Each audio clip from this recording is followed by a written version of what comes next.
ሰላም ቤተሰብ እንዴት ናችሁ? ደህና ናችሁ ወይ? ያለው እግዚአብሔር ይመስገን። እንግዲህ በድጋሚ መጥቻለሁ። በመጀመሪያ ፈጣሪ ዛሬ ቸር ወሬን ያሰማል። ዛሬ መልካም ነገር የምንሰማበት ይሁን።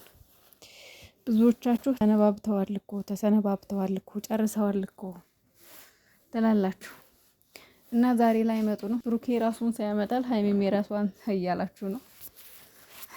ይሄ እንዳይሆን ጸሎቴ ነው። በእውነቱ ፈጣሪ ይሄን ያሳየኝ። እኔ ከባድ ነው እዚህ ደረጃ ከተደረሰ ማለት ነው። እኔ ዛሬ ይቅርታ ተጠያይቀው ነገሩን ፈተነዋል ብለው ተነጋግረን ፈታነው ብለው ወይም ደግሞ በፊት ለፊትም ቢሆን የተባባሉትን ተባብለው በቃ እወድሻለሁ እወድሃለሁ ስለዚህ እኔም ነገሩን ተውኩት ምናምን ተባብለው ይመጣሉ ብዬ ተስፋ አደርጋለሁ። ዛሬ ማለት ነው እንጂ ጨረሱ የሚባል ነገር የለም። በዚህ ደረጃ ተስፋ ተቆርጣላችሁ እንዴ? ምን ማለት ነው? ኧረ የሰይጣን ጆሮ ይደፈን። ሀይሚዬ መለያየት እፈልጋለሁ ስትል የምሯን መሰላችሁ አይደል? መቼም አላምናት። አይገርማችሁም? በቀላሉ እንደዚህ መለያየት አለ እንዴ? ዞሮ ዛሬ መምጣታችሁ አይቀርም እና አሁን የመጣሁበት ጉዳይ አንድ እህቴ አስተላልፊልኝ ያለችኝ መልእክት አለና መልእክቱ ደግሞ በጣም በቃ ከሌሎች ኮሜንታተሮች የሳበኝ ኮሜንት ነውና እኔም በውስጤ እያሰብኩት ያለ ኮሜንት ነው የጻፍሽው እህቴ። በጣም ነው የማመሰግነው። እንግዲህ ሼር አድርጌ ያልሽኝ በቲክቶክ ነበረ። ቲክቶክ ላይ እኔ ብዙም እንትን የለኝም፣ ብዙ ፎሎወር የለኝም። ግን ያው ምናልባት ሌሎች የጨረቃ ፋሚሊዎች ሲያገኙት እዛ ያው ሜንሽን ያርኳቸው ስላሉ ሲያገኙት እነሱ ከኔ ሻልሻል ያሉ ፎሎወር ያላቸው ማለት ነው አሉ። ትላልቅ ፎሎወር ከፍ ያለው ፎሎወር ያላቸው 25 ከ30 በላይ ያላቸው ፎሎወር ያላቸው የጨረቃ ፋሚሊዎች አሉና እነሱ ካገኙት ያው ሼር ያደርጉታል ብዬ ስላሰብኩ ለማንኛውም ቲክቶክም ላይ ሼር አድርጌዋለሁ። እዚህም ጋር በጣም ደስ ስላለኝ የጻፍሽው ኮሜንት ትክክለኛ መልእክት ስለሆነ ለሀይሚና ለብሩኬ ሜንሽን ላድርጌላቸው ምናልባት እንደው ቢያዩት ብዬ ነው። እና የጻፍሽው እንትን በጣም ትክክል።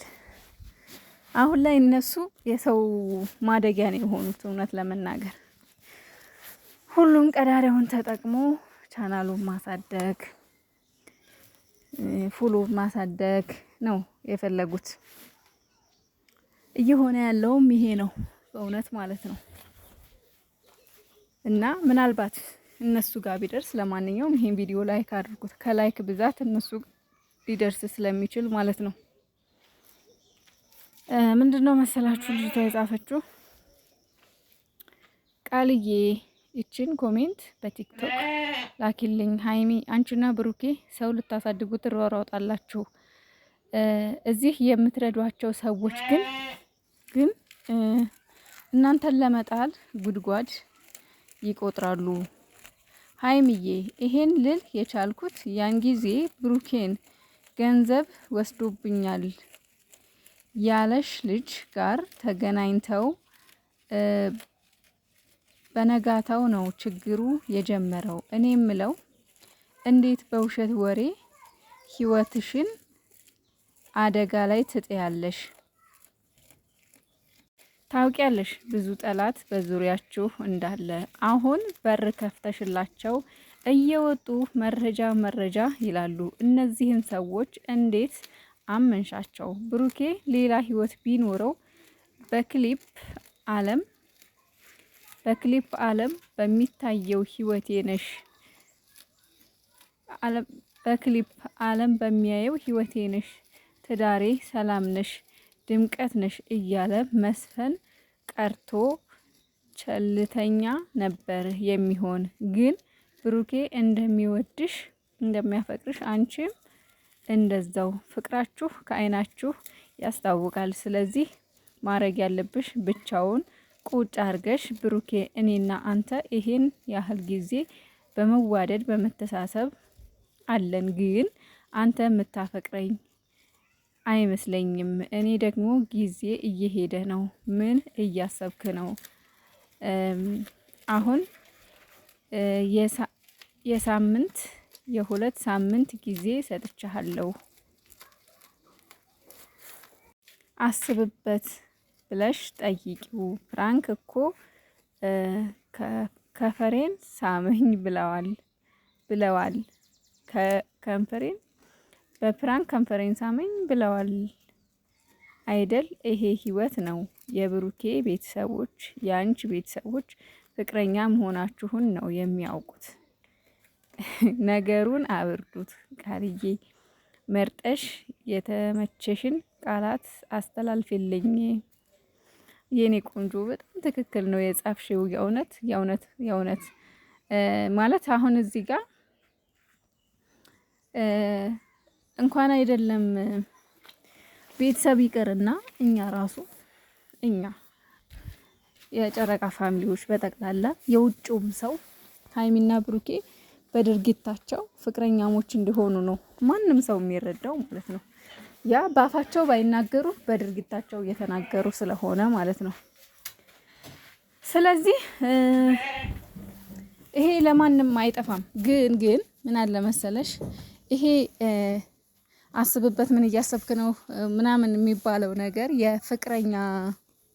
የፍቅር ጥያቄ አቅርብላት ምናምን ወደሚባለው ይሄዳል ይመስለኛል። ግን እህቴ ምን መሰለሽ እነሱ በዚህ ጉዳይ ተነጋግረውበታል። ቃል አላቸው። ገባሽ? ቃላቸው ደግሞ ምንድነው? የሆነ የራሳቸው አላማ አላቸው። አላማቸውን እግብ ሲያደርሱ ነው ይሄ ነገር ይፋ እንዲወጣ ቃል የተግባቡት እና ይሄን ነገር እንትን ያላወጡት ራሱ ቅድመ ሁኔታዎች አሉ። ገባሽ? የሆነ ቅድመ ሁኔታዎች መስተካከል፣ መዘጋጃ፣ አላማ የሚባል ነገር አለ እና ሀይሚዬ ደግሞ አላማዋ ላይ ወደ ኋላ ማለት አትፈልግም። መጀመሪያ አላማዋን እቅዷን ማስቀደም ነው የምትፈልገው። ምክንያቱም እቅድና አላማ ይቀድማል። ይሄ ስለሚቀድም ቃል ኪዳን አላቸው። ቃል የተግባቡት ነገር አለ። ጊዜውና ሰዓቱ ሲደርስ ነው ይሄ ነገር ይፋ የሚወጣው ማለት ነው። እና ከላይ የጻፍሽው በጣም ነው የተመቸኝ። ይሄ በጣም ከምታስቢው በላይ ምክንያቱም የገዛ ጓደኞቻቸው ናቸው። ጉያቸው ጠላቶቻቸው ነው። ጉያቸው አቅፈው ይዘው ነው ሀይሚና ብሩኬ በየጊዜው እንደዛ አይነት ነገር ውስጥ የሚገቡት። ልክ ነሽ። እኔም ይሄ ሰውዬ ትናንትና ሲርሞጥ መረጃ ገለመሌ እያለ በቀደም እሷ ለማበረታታት ቤቱ ድረስ ሄዳ ነበረ። ቻናል ከፍተው ምናምን ማለት ነው። ግን ፕራንክ ከባለፈው ፕራንክ በኋላ ነው ይሄ ነገር ራሱ ችግሩ ራሱ የተፈጠረው ማለት ነው። አንዳንድ እድሉ ራሱ እንክፍ የሆነ ሰው አለ። ሟርተኞች ደስ ይበላቸው እዚህ ደርሰውላቸዋል። ግን ደግሞ ሁሉም ነገር ሰላም ይሆናል። እህቶቼ ተስፋ አትቁረጡ። እሺ በጭራሽ ተስፋ አትቁረጡ። እና የዚችን የእህቴን ሀሳብ ከወደዳችሁት እናንተም ኮሜንት ላይ ሀሳባችሁን አስቀምጡ። እኔ በጣም ወድጄዋለሁ። እግዚአብሔር ያክብርልኝ። ይሄን ሁሉ ሰዓት መስዋዕት አድርገሽ ኮሜንት መጻፍሽ በራሱ ለኔም ለሃይሚና ለብሩኬም ምን ያክል ቦታ እንዳለሽ ነው የተረዳሁት።